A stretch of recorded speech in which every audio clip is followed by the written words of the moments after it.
Hello दोस्तों, स्वागत है आप सभी का। आज हम एक चर्चा कर रहे हैं।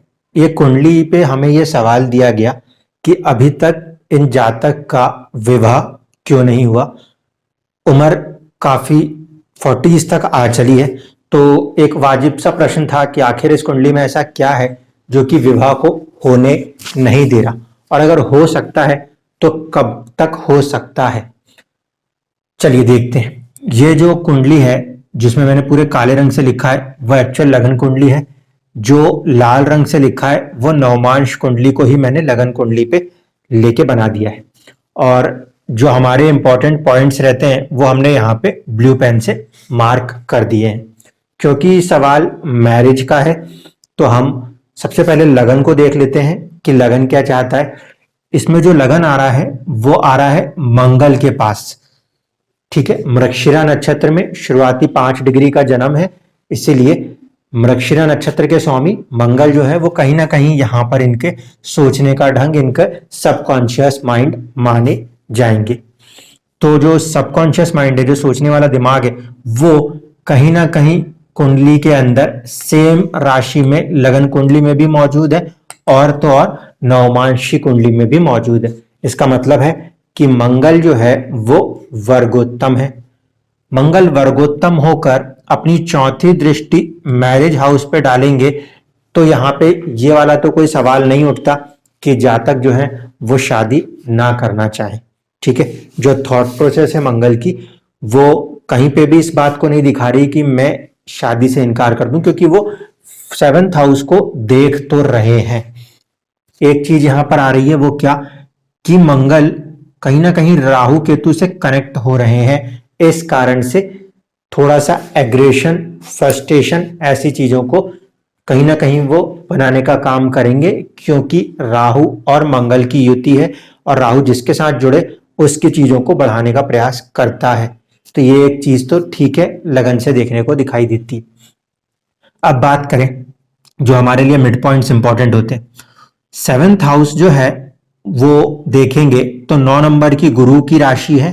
ठीक, हमारे लिए पहला इंपॉर्टेंट क्या होगा? गुरु होगा।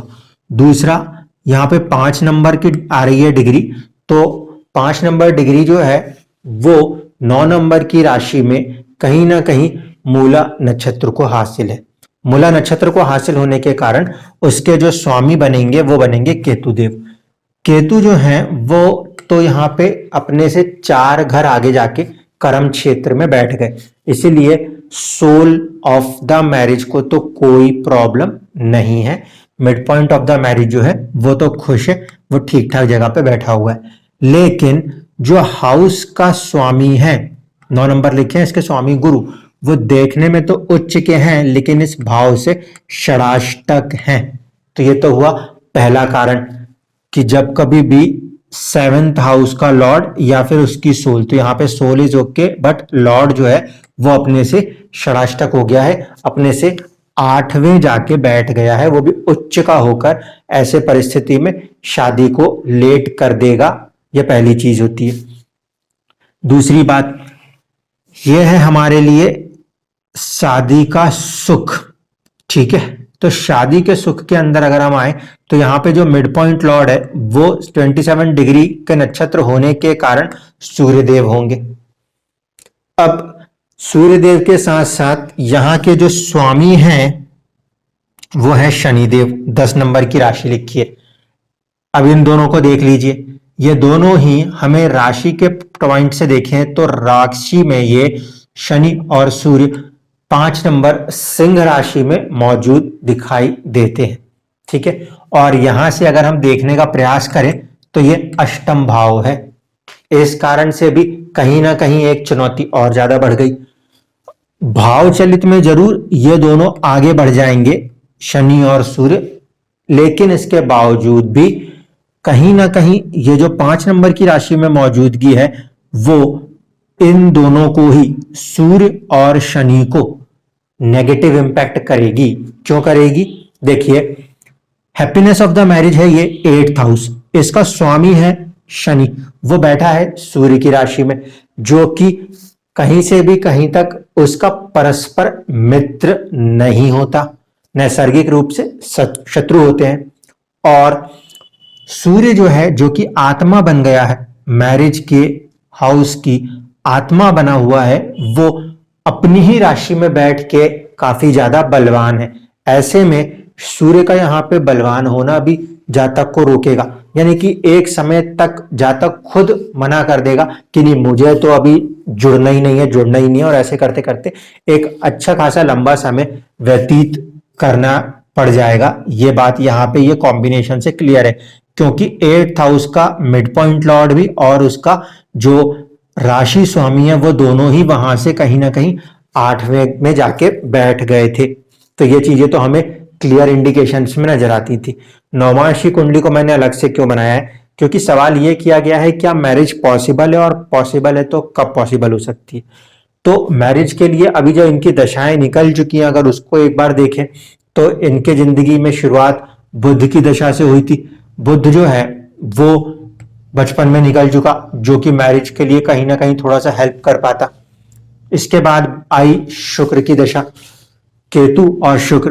तो केतु जो था वो भले ही वहां पे मिड पॉइंट लॉर्ड था, लेकिन वो भी दशा कहीं ना कहीं बचपन में निकल गई। तो ये दो दशाएं तो कम से कम यहाँ पे खत्म हुई। इसके बाद हमें बड़ी दशा मिलती है, वो मिलती है शुक्र की, और अभी वो चल रहे हैं सूर्य की दशा में।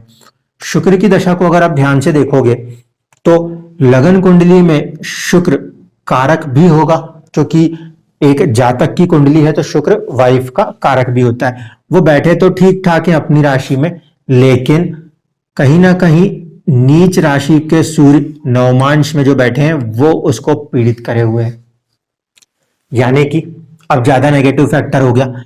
एक तो ये कि 8th हाउस का जो मिड पॉइंट लॉर्ड सूर्य वो यहाँ पे शादी से रोक भी रहा था, और नवमांश में वो नीच का भी हो गया। इसलिए ये चीज और इस बात को दर्शाता है कि मैरिज की हैप्पीनेस को और ज्यादा कम कर दिया। अब यहाँ पे इसकी युति जरूर हो पा रही है इनडायरेक्ट वे में, जो कि एक संभावना व्यक्त करती है कि हाँ, देर सवेर मैरिज की जा सकती है। अब सवाल ये उठेगा कि मैरिज किस एज तक पॉसिबल हो सकती है यहाँ पर इस चार्ट के हिसाब से। तो यहाँ पे अब हम ये देखते हैं कि इसने बोला कि हम हेल्थ ऑफ द मैरिज को डिस्टर्ब रखेंगे। यहाँ से दोनों ग्रहों ने बोला कि भाई हम तो मैरिज की हैप्पीनेस को बहुत ज्यादा ही डिस्टर्ब रखेंगे।